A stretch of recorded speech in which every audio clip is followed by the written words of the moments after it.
The wind that morning sounded like sandpaper against the pine needles, rough and restless, like it was warning me something was coming. I stood on my half-finished porch holding a chipped enamel mug my father used on fishing trips when I was a kid. Same faded navy color, same dent on the rim.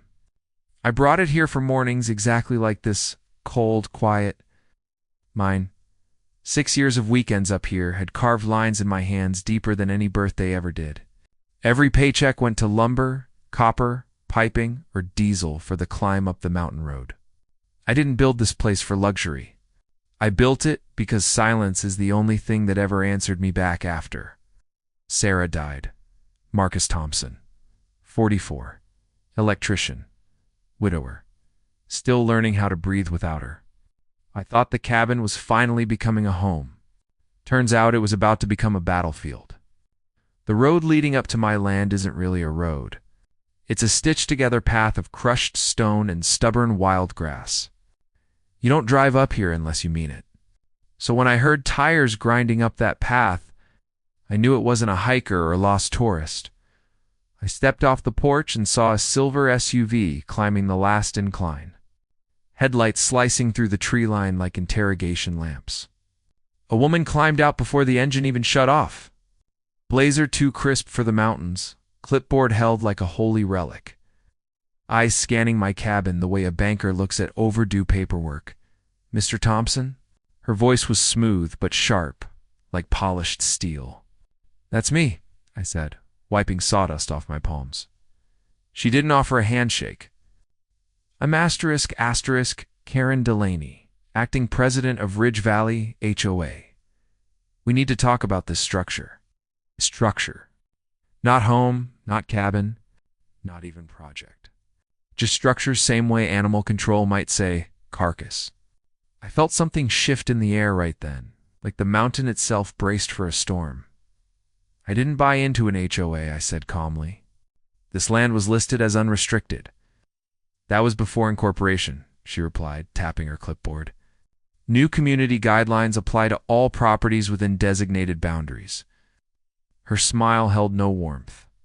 It held certainty, the kind that only comes from power abused often. Pine sap trickled down a nearby trunk, catching sunlight like molten amber. I remember noticing it because focusing on nature felt easier than absorbing her words. "What designation?" I asked. "Your cabin sits within Phase 3 development territory. All structures require pre-approval, uniform design standards, and architectural review." "What standards?" "Minimal footprint, neutral colors, no historical or non-conforming features." I glanced back at the cedar beams I'd milled myself. The stone chimney built from boulders Sarah and I collected years ago before she got sick. Nothing about this place was neutral. 45 days to bring it into compliance, Karen continued. Or removal orders begin. 45 days to destroy 6 years of grief-built healing. I didn't argue. I just crossed my arms and watched her boots sink half an inch into fresh soil I'd raked myself. She wrote something on her form, eyes flicking like a predator marking weak prey. "You built without community approval," she said. "There was no community when I started." She paused, lashes blinking too fast. Patel. People blink like that when they're used to obedience and suddenly don't get it. This isn't personal. Rules maintain harmony. People like you, there it is. I cut in quietly. People like me. Blue collar, hands-on. Not the type to show up at monthly board meetings with catered pastries and matching yoga mats. She exhaled sharply, ignoring the comment. Expect official notices by mail. She turned to leave, but something about her stride changed. The way she scanned the tree line, narrowing her eyes, she wasn't here to enforce rules. She was scouting, measuring, claiming. That was the moment I realized my cabin wasn't the problem. My land was the prize. I watched her SUV disappear down the trail and tried to steady my breathing. Sarah used to say, mountains don't give warnings twice. They whisper once, then avalanche. I leaned against the porch post. The wood still warm from the morning sun, and pictured her sketches, the ones she drew on scrap paper during chemo sessions. She'd wanted a place where we could grow old in peace.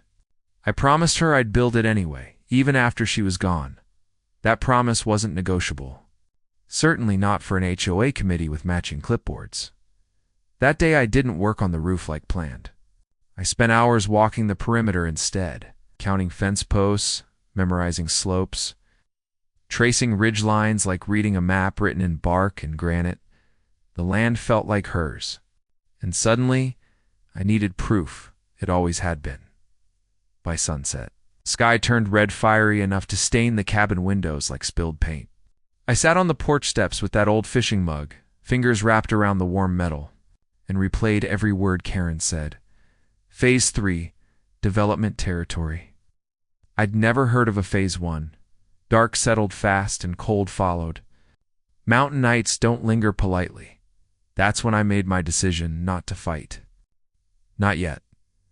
To dig, if they wanted paperwork, I'd find the oldest paperwork on earth if I had to.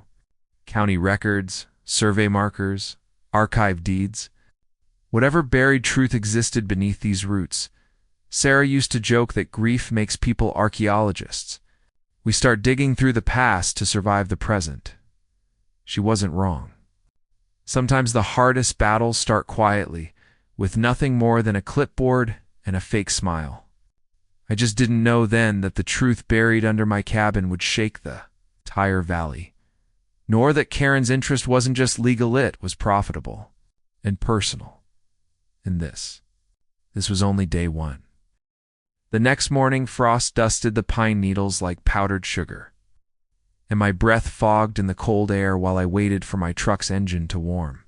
I tossed my father's mug onto the passenger seat and unfolded a map I'd sketched by hand the night before. Lines, measurements, old fence posts, boulders that hadn't moved in centuries. I wasn't just mapping the land. I was memorizing it like scripture. If Karen wanted to bury me in paperwork, I'd go deeper than whatever PDF her board downloaded last quarter. I'd find the truth in basements, archives, and dusty record rooms where time forgets people. The cabin didn't need hammers today. It needed history. By 8 a.m., I was standing outside the county records office. The building looked older than most marriages in town. Sandstone walls patched with repairs that didn't quite match. The parking lot smelled like cold asphalt and stale legal battles. Inside, a clerk with tired eyes and a sweater decorated with embroidered pumpkins asked what I needed. I'm looking for historical land records, I said. Specifically, pre-development surveys for Ridge Valley. She paused mid-keystroke. That area's had unusual interest lately, she murmured. What exactly are you searching for? Original boundary documentation, preferably territorial era if available. Her eyebrows lifted like I'd asked for dinosaur fossils. Most folks just want tax receipts. I'm not most folks. Fluorescent lights hummed overhead, bright enough to make the marble floors shine like wet stone. Old air smelled like toner, dust, and bureaucratic resignation. The clerk led me to a room lined with metal drawers and map cases big enough to store a body. She pulled out a large, yellowed folder labeled Ridge Valley Pre-Subdivision Holdings. Be careful, she warned. Some of this predates digital scans. I nodded and slid onto a cracked leather chair. Spreading the maps out like treasure, that's when I found it. A plat map dated 1987. Long before the HOA existed. Boundary lines didn't match the brochure Karen gave me when I bought the land. My property stretched farther west toward the Cree, canned farther north toward what was now a community hiking trail. It's interesting. But I needed older. I kept digging. Flipping through layers of maps like geological strata. 1972 logging survey, 1954 mineral rights chart, 1923 forestry map from U.S. Land Services. Then one document froze me. A survey sheet typed with a ribbon printer. Dated 1894. Marked Territorial Claim, Eastern Ridge Settlement. The name printed at the bottom wasn't mine. But it wasn't random either. Morrison, a J. My pulse kicked. Sarah's maiden name was Morrison. Coincidence? Or something deeper? Before I could stop myself, I whispered, "Sarah, what were you trying to come back to?" The clerk peeked over from her desk. "You all right over there?" "Yeah," I said quietly. "Just found a ghost." I paid for copies, folded them carefully, and headed back to the truck. The sky was turning gray, clouds gathering like a jury ready to deliberate. Halfway to the cabin, I passed a black pickup pulled off the road. The driver stared at me over the steering wheel, sunglasses reflecting my truck. I didn't recognize him, but when I slowed, he rolled up his window and drove off, no plates on the front. Strange, especially on a mountain road nobody uses unless they have business. I ignored it, but my gut didn't. When I reached the cabin, I expected quiet. Instead, I found tire tracks in the dirt. Fresh ones. Smaller than my trucks, maybe a crossover or a compact SUV. I stepped onto the porch and noticed something on the door. A folded notice and a sheet protector. Taped at eye level, Ridge Valley. HOA pending violation. Assessment. Stamped with a red crest, like a family coat of arms. The document listed. Non-compliance concerns. Structure exceeds approved height. Limits unapproved roofing material. Potential impact on silence and unauthorized construction and scenic. Corridor, there was a QR code at the bottom linking to payment. Portals for expedited review. I laughed. Once dry and humorless, they were efficient. I'd give them that. But one sentence bothered me. Satellite imagery confirms structural footprint expansion. Satellite imagery. For a cabin I built by hand, they weren't just enforcing rules. They were surveilling me. I called the number on the letter. Rings. Then a brittle voice answered. "Ridge Valley Enforcement Office, this is Denise." Yes, I received a violation notice. Marcus Thompson. Pause. Papers shuffled. "Oh, you're that cabin." Interesting choice of words. "What data are you basing this on?" I asked.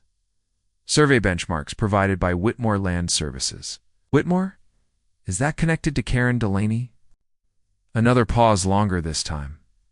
"I'm not authorized to discuss internal affiliations." That told me everything without saying anything. I tightened my grip on the phone. "I want documentation. Full. Every file, every measurement. Every approval you think I missed. You'll need to submit a formal request. Sending it now." Before hanging up, she asked something in a tone too casual to be innocent. "You planning to keep?" Resisting, I smiled to myself. "I'm planning to keep what's mine." I hung up and leaned against a porch beam. My heartbeat had settled into a steady rhythm, not panic. Focus, Sarah used to say. Conflict reveals what people believe, not what they say. Karen believed ownership belonged to whoever had more lawyers. I believed land remembers its truth. No matter who files the paperwork, I grabbed gloves, a pry bar, and a flashlight. Then headed behind the cabin to a slope I'd barely touched since the first year of construction. Wild grass brushed against my boots. The ground still bore scrape marks from when I pulled stones for the chimney. There was something else. I remembered from back then. A metal ring in the soil I couldn't dig up. Thought it was part of an old water line and ignored it. But what if it wasn't junk? I found the spot and knelt. Dirt was cold and compact, like it was hiding something stubborn. I scraped until metal glinted through. A steel cap. Weathered, rust around the edges, but still intact. Etched symbols on the surface, not numbers, not letters. Coordinates, maybe? Worn too thin to tell. It wasn't a pipe. It was a marker. A survey marker. Buried deep, anchored in bedrock. Someone had measured this land long before Ridge Valley existed, and long before Karen ever held a clipboard. Night fell fast, shadows stretching up the trees. wind pushing cold air through the timber joints like breath from an unseen mouth. The porch lantern cast a warm glow across the foundation stones. I brushed soil from my gloves and sat on the steps. Warming my hands around the chipped mug, the mountain felt different tonight, like it was remembering with me. Sometimes the truth isn't lost. It's just waiting for someone stubborn enough to dig. I didn't sleep much that night. The wind rattled the tin ridge like restless footsteps, and every creak in the walls felt like the mountain whispering reminders I wasn't ready to hear. I kept replaying the steel marker in my head. That rusted cap sunk deep into bedrock like a coin flipped by history itself. Markers aren't random. Someone placed that thing on purpose, and whoever did it wasn't guessing. By morning, I'd made up my mind. I needed help. Not legal help. Not a contractor. A surveyor. Someone who could read the mountain like a map carved in bone. I called an old acquaintance from a job years back, Jake Holloway. An independent land surveyor who hated bureaucracy enough to be useful. He picked up on the second ring. Marcus. Haven't heard from you in a while? What's up?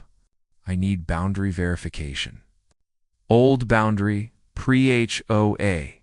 Jake whistled. Those fights get messy. You sure you want that smoke? I looked at the cabin, sunlight crawling across the windows like a promise. Yeah, I said. Bring your best equipment. Jake laughed quietly. I'll be there by noon. The mountain had spoken. Now I just needed a translator. Fog drifted through the pines like spilled milk while I waited, pacing the front clearing. The air smelled of sap and wet earth. My boots left shallow prints in the soft soil, faded by dew before they dried. Everything here felt temporary except the land itself, at 11:57 sharp. A faded green Tacoma rolled up the incline, rattling like a toolbox thrown downstairs. Jake stepped out with a tripod, GPS receiver, and a beard that looked like he'd been camping since spring. He nodded once toward the cabin. You built this yourself? Every board. A slow smile crossed his face. Looks like you built a fight too. We hiked to the marker behind the cabin. Jake knelt and brushed dirt away with the care of an archaeologist hoping for a relic. He tapped the cap with his knuckle. The metal rang with a solid, hollow note. This isn't modern, he said. Pre-statehood design, maybe territorial commission? Meaning? Meaning, someone surveyed this land officially before Colorado even got fancy with paperwork. He set up his equipment, the tripod legs biting into soil, but territorial surveys were dead accurate. Hand calculations, chain link measurements, the works. If this marker lines up with known survey points, your boundaries might not match what the HOA thinks. I exhaled slowly.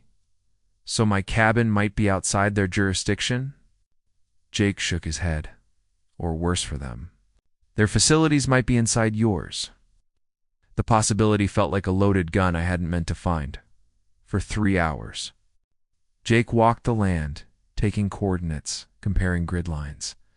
Muttering calculations under his breath, I followed silently, hands in pockets, listening to the wind push against the tree limbs like a warning.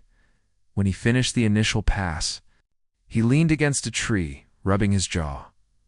You're sitting on something big. Marcus. How big? He pointed west. Your property line extends past that ridge at least, 300 feet further than modern records show, and toward the creek. A couple hundred that way too. Enough to make someone nervous. Someone like an HOA president with a clipboard addiction. Jake chuckled. More like someone who built amenities on land that isn't theirs. We walked back to the porch, and I poured 2 coffees, the steam rising into the cold morning air. Jake took a long sip, then lowered his voice. You want my advice? Keep this quiet until we verify against archival maps. If they catch wind, they'll start covering tracks. I already got a violation notice, I said. Handing him the paper, Jake scanned it. Satellite imagery confirms structural footprint expansion. His eyebrow arched. That's language real estate developers use. not volunteer HOA boards. I think Karen's playing a longer game. What kind of game? I stared at the tree line, remembering her eyes moving like she was measuring my land with each blink. The kind where they don't want my cabin gone. They want this land. Jake whistled low. That would explain the urgency. They're pressuring you to fold so they can build here clean, if boundaries shift in their favor. No one would ever know. Jake nodded slowly, unless someone found ancient survey records. I tapped the folded 1894 scan in my pocket. I think I did. Sarah always believed land keeps memories, like families do. Maybe she wasn't dreaming a cabin. Maybe she was returning to something her blood already knew. Jake packed his gear, promising to return with overlay maps. He'd barely driven off when another vehicle appeared on the road. A white BMW, not the same model Karen drove earlier, but same taste. It stopped near my clearing. A man in a tailored coat stepped out, shoes too clean for this terrain. He waved politely. "Mr. Thompson? I'm David Langford. I represent Ridge Valley Development Group." I didn't move closer. "What do you want?" He smiled like a realtor trying to charm a married woman. "We heard you might be willing to discuss land valuation options. We're prepared to make a generous offer." "I never said I was selling." He straightened his collar. "Everything is for sale. Not this." He paused, then dropped the friendliness. "You're a single man with a half-built structure and mounting compliance issues. You might find that an exit now is better than legal escalation." My pulse slowed, not from fear but clarity. "What makes you think I'm in violation?" He hesitated a fraction too long. "We review satellite development trends. Nothing personal. People lie differently when they're desperate," and he lied like someone racing a deadline. He handed me a folder. Inside was a printed offer. $825,000 cash minus 30-day transfer, no penalties pursued. I folded it shut. "No," he didn't blink. "I'll return with revised figures." "No," I repeated. "Don't return at all." He smiled once more, but this time his eyes didn't match. "We'll be in touch. Enjoy your solitude." He drove off without spinning, gravel smooth, controlled, calculated. Wind pushed through the valley, bending saplings low. Clouds thickened overhead, smothering sunlight until the clearing dimmed like a fading lantern. I stood alone with the folder still in my hand. Offers don't come first. Threats do. When someone starts with money, it means threats are coming next. Powerful people assume working men break easy. They forget some things are built to weather storms. 2 days passed without another visitor, and in the mountains, silence can be a warning just as much as it's a blessing. The wind stayed still, birds quiet, like the whole ridge was waiting for the next move in a game I hadn't agreed to play. I used the time to keep building. Not walls or roofs, those could wait. I reinforced things that couldn't be seen. Rebar under the porch beams. Extra lag bolts in the trusses. If someone wanted to condemn this place on safety issues, they'd have to lie harder than they already were. But just as I tightened the last bolt on the joist bracket, I heard that engine again, the black pickup with no front plates. Same tinted glass. Same slow crawl. He didn't stop this time. Just drove past, staring through the window, face still hidden behind reflection. Some people scout with clipboards. Some scout with engines. By late afternoon, clouds dragged across the sky like bruises, leaving the air thick with wood smoke and the metallic scent of a coming storm. The generator hummed behind the cabin, steady and low. Like a heartbeat, I took a walk past the ridge, carrying the old printed survey from the county office. Steps crunched through pine cones and wet needles. Every 100 feet, I marked trees with ribbon knot to claim land. But to understand what I already owned, halfway through, found another surprise. Drill holes in 3 different boulders. Not old ones. Fresh, smooth edges, dust still packed in. Someone had taken core samples. Not for geology. For construction, you don't sample rock unless you're planning to build on it. I pulled out my phone and snapped photos. Then I called Jake. He answered immediately. You find something? Drill cores. Multiple. On my ridge. Jake swore under his breath. That's commercial prep work. They're testing load strength for foundations or retaining walls. For what? Probably a new facility clubhouse, parking, maybe even a lodge. My chest tightened. They're planning to build here before they even own it. Marcus exhaled slowly. Marcus. Developers don't test dirt unless they already think paperwork is a formality. That night, the storm hit. Hard rain slapped the roof like thrown gravel. Branches scraped the cabin siding. Lightning flickered across the valley. Around midnight, my truck alarm went off. I grabbed a coat and dashed outside, boots splashing through mud. The wind whipped sideways, rain soaking my shirt in seconds. When I reached the truck, the passenger side window was cracked just enough to leave fingerprints on the glass. Lit by lightning, not broken, just tested a warning, not vandalism. This wasn't random harassment, it was pressure. By dawn, the storm passed. Mist clung to the treetops like smoke rising from invisible fires. I stood on the porch holding a hot mug, rain dripping off the roof in slow taps. That's when a county vehicle pulled up. Not the sheriff, not even code enforcement. Health department again. A woman stepped out in a reflective jacket, clipboard under her arm. Morning, she said. We're here about a report of septic runoff reaching the creek. I rested both hands on the railing. My septic system. Past inspections 6 months ago. She flipped through forms. New. Complaints were filed anonymously. Me guess multiple complaints. She didn't answer. We walked around the back. Mud squished under boots, but the ground around the drain field was solid. No smell, no overflow, no discoloration. She ran tests, jotting down readings. Finally, she looked up. There's no contamination. Your system is functioning perfectly, so I'm clear. Not quite.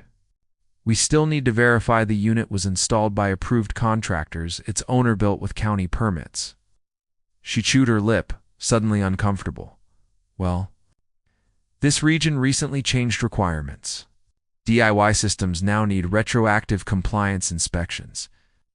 And who approved that change? Silence. I leaned in closer. This isn't about septic tanks. Someone is using departments like chess pieces. She looked away. Off the record. You're not wrong. After she left, I went inside, spread maps across the dining table, and compared every survey line Jake verified against the county. Plat. The differences weren't minor, modern. Map shifts. West boundary moved inward approximately 280 feet, north boundary. Trimmed approximately 190 feet, creek access removed. Entirely 3 shifts.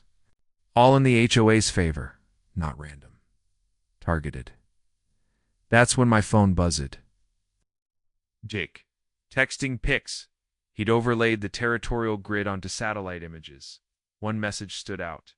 Their community center sits 60% on your land. My hands went cold. Memories flashed Sarah, smiling at sunrise sketches. Her pencil tapping the paper like a heartbeat. She wanted peace. Not a war, but sometimes peace requires the fight. The cabin didn't feel like a home anymore. It felt like a line in the sand. A line someone kept trying to redraw. Late afternoon, another car arrived. Not Karen, someone younger, professional, suit sharp enough to cut. She stepped out, holding a tablet and portfolio. Mr. Thompson. I'm Elaine Rhodes, representing Ridge Valley Association. We'd like to discuss mediation options. Mediation for what? To avoid escalating fines, liens, and legal complications. I crossed my arms. There are no legal complications. Just people pretending to own land they don't. Her smile tightened. We're trying to avoid unpleasant outcomes. I'm trying to preserve my property rights. She flipped open the portfolio, showing a new offer. $1,020,000. Expedited closing, confidentiality required. More than before, they were moving fast, nervous. That's a lot of money, I said quietly. We're being generous, she whispered. Because things might get messy soon. Messy how? Her eyes flicked toward the porch beams, the roof, the walls. Not scanning, assessing. If a structure becomes classified unsafe, demolition can proceed without lengthy hearings. Ah, so that was the move. You're threatening to condemn my cabin? No, Mr. Thompson, she said softly. I'm offering you an exit. She walked back to her car. As she opened the door, she turned. People who stand alone rarely win. Think carefully. Because she didn't think she needed to. As the sun fell behind the ridge, cold air rushed in fast. The forest quieted like someone turned down the volume. I sat on the porch steps, rubbing the dented rim of my father's mug, watching dusk swallow the valley. That steel marker in the ground wasn't just evidence. It was an anchor holding history in place. I pulled out my phone and typed a message to Jake. We go full documentation mode tomorrow. Bring everything, he responded in seconds, and bring coffee. We're going deep. Some fights aren't about winning. They're about refusing to be erased. By sunrise, fog clung low over the valley like wet wool. The mountains were quiet in that heavy way they get before something finally breaks. I brewed coffee over the propane burner, steam rising from my father's battered mug, and stared at the ridge where the drill cores cut into stone. Today wasn't about arguing. Today was about proving. Jake arrived with 2 trucks, 3 survey tripods, and a red toolbox filled with instruments that looked like they belonged in an archaeology lab. A buddy of his followed behind, a quiet guy with clip-on sunglasses and a Marine Corps tattoo along his wrist. Jake introduced him only as Reed. Reed handles documentation and protective oversight, Jake said. Translation: muscle who knew how to keep people from interrupting. If they were going to play dirty, I wasn't showing up with just a tape measure. Sunlight cut through the fog as we hiked back to the steel marker. The metal gleamed under dirt like an artifact waking up. Birds finally dared to sing again. Or maybe they just sensed the shift the same way. We did. Jake crouched and wiped the cap clean with a cloth. This is older than anything on county record. Might even predate territorial consolidation. He unpacked instruments. Measuring angles, cross-referencing, coordinates with scan maps. Reed stayed still. Hands in pockets, eyes scanning the tree line like he expected company. I finally asked, what branch? Marines, he said. Security now. Heard what's happening to you? Figured I'd help keep things civil. Civil. Interesting choice of word for a property war. By noon, Jake had mapped 3 boundary points. All confirmed the same truth. My land stretched beyond the ridge right, into the HOA's prized public space. He pulled out a tablet and tapped projections into a county. Overlay your original claim covers. Roughly 11 acres more than they recognize. 11 acres.